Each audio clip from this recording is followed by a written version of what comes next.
अस्सलाम वालेकुम नाज़रीन, मैं हूं जुनैद जमशेद। एक बार फिर आपकी खिदमत में हाज़िर हूं। तो आज मैं आपको यूफोरबिया की एक स्पीशीज़ ट्रूकॉली जिसको कहते हैं इससे मुतारिफ़ कराऊंगा। जैसा कि आप लोग देख सकते हैं ये झाड़नुमा पौधा है और ये सीज़न भी है, तो मैं इसकी कटिंग लगा के बताऊँगा इसकी कटिंग किस तरीके से लगाई जाती है। और वाहिद ये पौधा ऐसा है, झाड़नुमा पौधा ऐसा है कि ये दरख्त की शक्ल इख्तियार करता है और इसमें बिल्कुल भी पत्ते नहीं होते। जैसे देख रहे हैं आप लोग, ये स्टार्टिंग में बिल्कुल जो नई नई स्टिक्स निकालता है तो उसमें छोटे छोटे लीव्स होते हैं, लेकिन जब ये बड़े हो जाते हैं तो बिल्कुल इनके ऊपर लीव नहीं होते। और सर्द मौसम में इसकी जो स्टिक्स होती हैं उसकी किनारियाँ रेड रेड हो जाती हैं, तो ये बहुत ही दिलकश लगता है। तो आइए मैं आपको कुछ पुराने रिज़ल्ट्स दिखाता हूँ। मैंने ये पिछले मार्च में कुछ स्टिक्स लगाई थी, 1 से 1.5 इंच बड़ी स्टिक्स थी, वो मैंने लगाई थी और अब आप देख सकते हैं ये कितनी बड़ी हो गई हैं।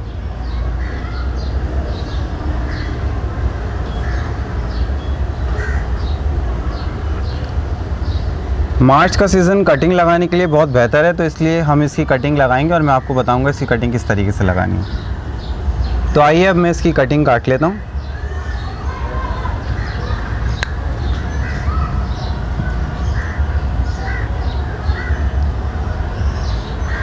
मैं एक स्टिक भी काट सकता था, लेकिन मैंने जानबूझ के ये वाई की शेप में काटा है ताकि मुझे पता रहे कि मैंने बेस कौन सी बेस को मैंने ग्राउंड पे लगाना है, ज़मीन में लगाना है।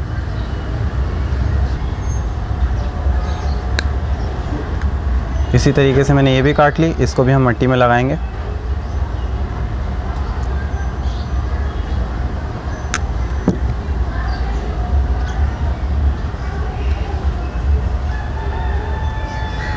कटिंग काटने के लिए आप कटर यूज़ कर सकते हैं, जिस तरीके से मैं कटर यूज़ कर रहा हूँ, या ये नाइफ़ से भी कट सकती है।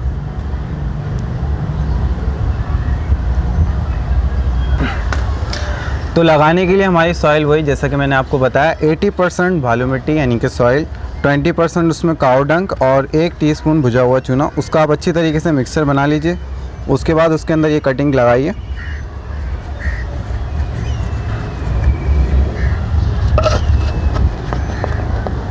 ये मैंने पहले से मिक्स करके रखी हुई है।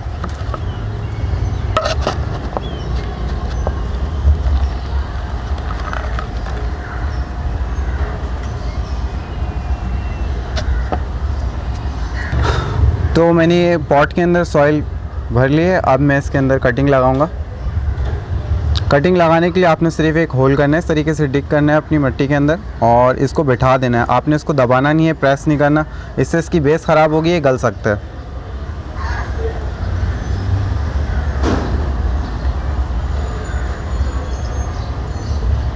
बिल्कुल आसानी से चला गया, आप लोग देख सकते हैं। तो अभी तक मैंने इसके अंदर कोई भी फर्टिलाइज़र नहीं डाला। जब ये कटिंग की जड़ें निकल जाएंगी उसके बाद जाके मैं इसमें फर्टिलाइजरिंग शुरू करूँगा। तो जब तक इसको ऐसे हम लगाएंगे और इसकी जब भी आप पानी डालेंगे तो इसको इतना नम रखेंगे ताकि रूट निकलने का अमल बरकरार रहे। इसको नम रखना है आपने, जितना अच्छा नम रखेंगे उतनी जल्दी रूट्स निकलेंगे। तो अब मैं इसके अंदर पानी डालूँगा। जैसा कि मैंने पहले भी बताया, आप जब भी फर्स्ट टाइम पानी डालें किसी भी पॉट के अंदर, रिपोर्ट करने के बाद या आप कोई भी कटिंग लगाने उसके बाद आपने पानी भर के डालना है। तो इस कटिंग को हमने लगा दिए। अब मैंने इसके अंदर पानी डाल दिए। कटिंग को जब आप लगाएं तो इसको आपने नम रखना है, सॉइल को नम रखेंगे तो इससे इसकी जो जड़ें निकलने का प्रोसीजर है वो जल्दी होगा, क्योंकि नमी जब मिलेगी तो इसकी जो स्टीम है जो मैंने काटी हुई है उससे जड़ें निकलने का अमल शुरू हो जाएगा। तो हमेशा याद रखें, जब भी किसी भी कटिंग की जड़ें निकलनी होती हैं तो उसको ह्यूमिडिटी की ज़रूरत होती है और इसको हमने बिल्कुल नम रखना होता है सॉइल को, ताकि जड़ें निकलने का अमल जल्दी हो और बेहतर तरीके से जड़ें निकल सकें। तो ये तो बात हो गई कि कटिंग किस तरीके से लगाई जाए इस प्लांट की। आइए इस यूफोरबिया की जो 1 साल पहले मैंने लगाया था, इसकी आपको रूट्स दिखाता चलूँ।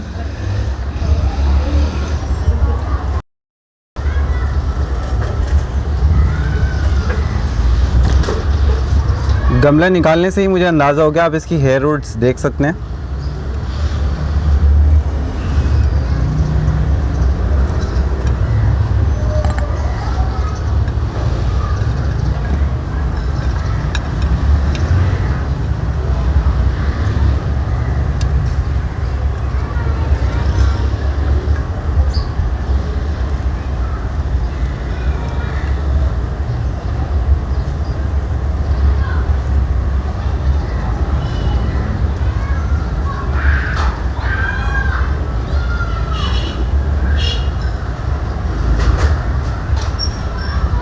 तो आप लोग इसके रूट्स देख सकते हैं। इसकी रूट देख के मुझे अंदाज़ा हो रहा है कि अगर मैं इसको ज़मीन में लगा दूंगा तो ये तेज़ी से बढ़ने का अमल शुरू कर देगा। और जैसा कि मैंने आपको बताया कि ये वाहिद ऐसा पौधा होता है, झाड़नुमा दिखने वाला ऐसा पौधा होता है जो दरख्त की शक्ल इख्तियार कर लेता है। तो इसको अगर मैं ज़मीन में लगा दूंगा तो ये फ़ौरन बहुत स्पीड से बढ़ना शुरू हो जाएगा और दरख्त की शक्ल इख्तियार करना शुरू हो जाएगा।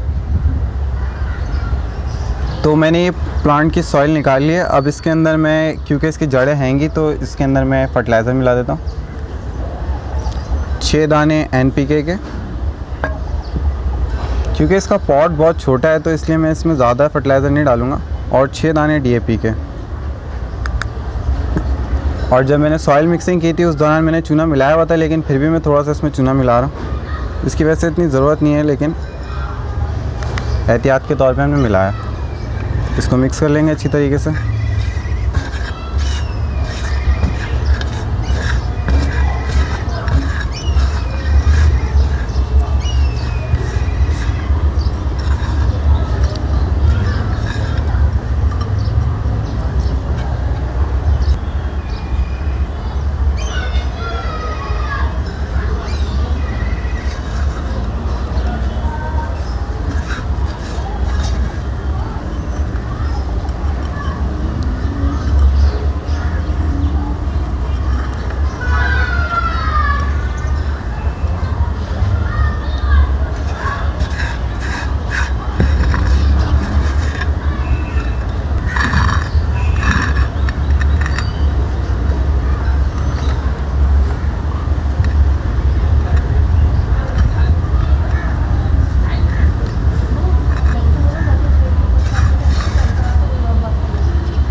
तो जैसा कि आप लोग देख सकते हैं इसकी मिट्टी जो है वो नम है, इसकी मिट्टी में पानी है। तो मैं इसमें सिर्फ ये पौधा मैंने रिपोर्ट किया है, इसकी मिट्टी थोड़ी सेट हो जाए इसलिए मैं पानी डाल रहा हूँ।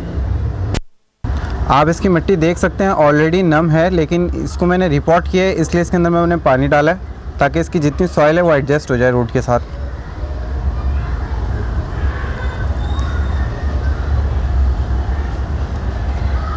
तो नाज़रीन आपको बताता चलूँ, ये बुझे हुए चूने का एक फ़ायदा और भी है। जैसे कि आपका कोई प्लांट गल गया है, आपने उसको काटा है या कहीं से डैमेज हो गया है, तो जैसे मैंने ये यहाँ से ब्रांचेस को काटा है तो इसके ऊपर मैं ये बुझा हुआ चूना लगा दूँगा।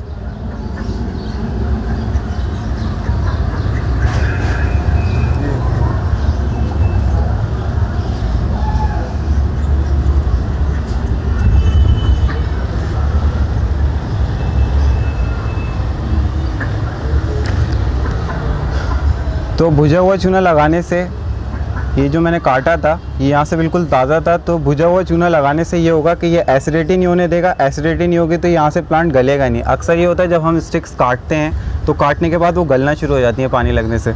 तो चूना जो है, ये भुजा हुआ चूना इस चीज़ से भी हमारे प्लांट को सेव करता है। इसीलिए मैंने ये जो सॉइल बताई थी आपको, ये मैंने कटिंग्स लगाई हुई हैं, तो इस सॉइल के अंदर भी हमारा 1 टीस्पून चूना शामिल है।